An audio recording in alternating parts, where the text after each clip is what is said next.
Good morning student. Today we read English book page number 14 U vowel sound.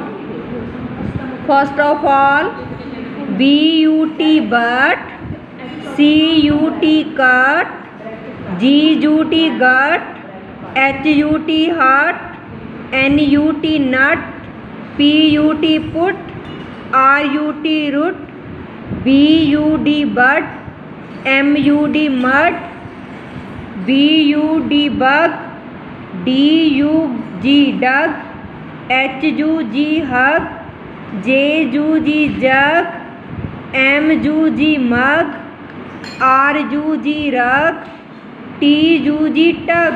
Next, B-U-N bun, F-U-N fun, G-U-N gun, N-U-N nun, R-U-N run, S-U-N sun.